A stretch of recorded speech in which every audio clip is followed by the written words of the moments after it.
ಸ್ನೇಹಿತರೆ, ಚೆನ್ನೈ ವಿರುದ್ಧ ಓಪನಿಂಗ್ ಪಂದ್ಯದಲ್ಲಿ ಆರ್ಸಿಬಿಯ ಹೀನಾಯವಾದ ಸೋಲಿನ ನಂತರ ನಾಯಕ ಫಾಫ್ ಡು ಪ್ಲೆಸಿಸ್ ಅವರು ತಿಳಿಸಿದರು ಆರ್ಸಿಬಿ ಸೋಲಲು ಮುಖ್ಯವಾದ 5 ಕಾರಣವೇನೆಂದು. ಈ ಕಾರಣಗಳನ್ನು ಕೇಳಿದರೆ ನೀವು ಕೂಡ ಶಾಕ್ ಆಗ್ತೀರಾ. ಹಾಗಾದರೆ ಚೆನ್ನೈ ವಿರುದ್ಧ ಸೋತ ನಂತರ ಡು ಪ್ಲೆಸಿಸ್ ಅವರು ತಿಳಿಸಿರುವ ಆ 5 ಕಾರಣವೇನೆಂದು ಈ ವಿಡಿಯೋದಲ್ಲಿ ತಿಳಿಸುತ್ತೇವೆ. ಆದರೆ ಅದಕ್ಕೂ ಮುನ್ನ ನಿಮ್ಮ ಪ್ರಕಾರ ಡು ಪ್ಲೆಸಿಸ್ ಹಾಗೂ ಮಹೇಂದ್ರ ಸಿಂಗ್ ಧೋನಿಯಲ್ಲಿ ಯಾರು ಉತ್ತಮವಾದ ನಾಯಕ ಮತ್ತು ಬ್ಯಾಟ್ಸ್ಮನ್ ಎಂದು ಕಮೆಂಟ್ ಮೂಲಕ ತಿಳಿಸಿ. ಸ್ನೇಹಿತರೆ, ಐಪಿಎಲ್ 2024ರ ಓಪನಿಂಗ್ ಪಂದ್ಯವನ್ನು ಆರ್ಸಿಬಿ ಮತ್ತು ಸಿಎಸ್ಕೆ ನಡುವೆ ಚೆನ್ನೈನ ಹೋಮ್ ಗ್ರೌಂಡ್ ನಲ್ಲಿ ಆಡಿಸಲಾಯಿತು ಮತ್ತು ಈ ಪಂದ್ಯದಲ್ಲಿ ಆರ್ಸಿಬಿ ತಂಡ ಟಾಸ್ ಗೆದ್ದು ಮೊದಲು ಬ್ಯಾಟಿಂಗ್ ಮಾಡುವ ಮೂಲಕ 20 ಓವರ್ಗಳಲ್ಲಿ 6 ವಿಕೆಟ್ ಅನ್ನು ಕಳೆದುಕೊಂಡು ಚೆನ್ನೈ ತಂಡಕ್ಕೆ 173 ರನ್ಗಳ ಟಾರ್ಗೆಟ್ ಅನ್ನು ನೀಡಿತು. ನಂತರ ಈ ಗುರಿಯನ್ನು ಬೆನ್ನಟ್ಟಿದ ಚೆನ್ನೈ ತಂಡ ಅದ್ಭುತವಾದ ಬ್ಯಾಟಿಂಗ್ ಅನ್ನು ಆಡುವ ಮೂಲಕ ಆರ್ಸಿಬಿ ತಂಡದ ವಿರುದ್ಧ ಪಂದ್ಯವನ್ನು 6 ವಿಕೆಟ್ ನಿಂದ ಗೆದ್ದುಕೊಂಡಿತು. ಹಾಗೂ ಮೊದಲ ಪಂದ್ಯದಲ್ಲೇ ಹೀನಾಯವಾಗಿ ಸೋತ ನಂತರ ಆರ್ಸಿಬಿಯ ನಾಯಕ ಡು ಪ್ಲೆಸಿಸ್ ಅವರಿಗೆ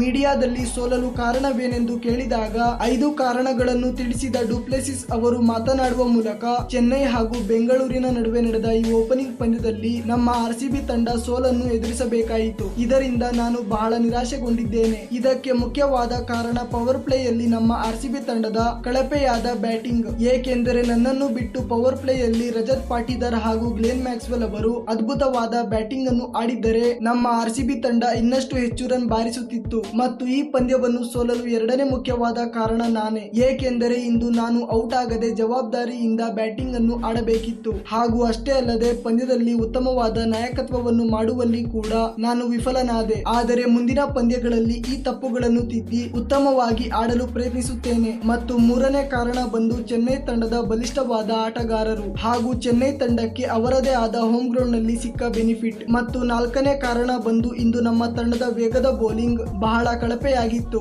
ಮತ್ತು ಅಷ್ಟೇ ಅಲ್ಲದೆ ಸ್ಪಿನ್ ಬೌಲರ್ ಗಳು ಕೂಡ ಅಷ್ಟು ಅದ್ಭುತವಾದ ಬೌಲಿಂಗ್ ಅನ್ನು ಮಾಡಲಿಲ್ಲ. ಪಂದ್ಯವನ್ನು ಸೋಲಲು ಇದು ಕೂಡ ಒಂದು ದೊಡ್ಡದಾದ ಕಾರಣ. ಹಾಗೂ ಕೊನೆಯ ಕಾರಣ ಬಂದು ಮಹೇಂದ್ರ ಸಿಂಗ್ ಧೋನಿ ಅವರ ಉತ್ತಮವಾದ ನಾಯಕತ್ವ. ಚೆನ್ನೈ ತಂಡದ ನಾಯಕ ಋತುರಾಜ್ ಗೈಕ್ವಾಡ್ ಅವರು ಆಗಿದ್ದರೂ ಕೂಡ ವಿಕೆಟ್ ನ ಹಿಂದೆ ನಿಂತು ಮಹೇಂದ್ರ ಸಿಂಗ್ ಧೋನಿ ಅವರು ನಾಯಕತ್ವವನ್ನು ನಡೆಸುತ್ತಿದ್ದರು. ಇದರ ಕಾರಣವೇ ಇಂದು ಚೆನ್ನೈ ತಂಡ ಉತ್ತಮವಾದ ಪ್ರದರ್ಶನ ನೀಡುವಲ್ಲಿ ಯಶಸ್ವಿಯಾಯಿತು. ಇದರ ಬದಲಾಗಿ ಒಂದು ವೇಳೆ ಋತುರಾಜ್ ಗೈಕ್ವಾಡ್ ಅವರು ನಾಯಕತ್ವವನ್ನು ಮಾಡಿದ್ದರೆ ನಮ್ಮ ಆರ್ಸಿಬಿ ತಂಡ ಬಹಳ ಸುಲಭವಾಗಿ ಪಂದ್ಯವನ್ನು ಗೆಲ್ಲುತ್ತಿತ್ತು ಎಂದು ಹೇಳಿದರು. ಸ್ನೇಹಿತರೆ, ನಿಮ್ಮ ಪ್ರಕಾರ ಚೆನ್ನೈ ವಿರುದ್ಧ ಆರ್ಸಿಬಿ ತಂಡ ಸೋಲಲು ಮುಖ್ಯವಾದ ಕಾರಣವೇನೆಂದು ತಪ್ಪದೆ ಕಮೆಂಟ್ ಮೂಲಕ ತಿಳಿಸಿ.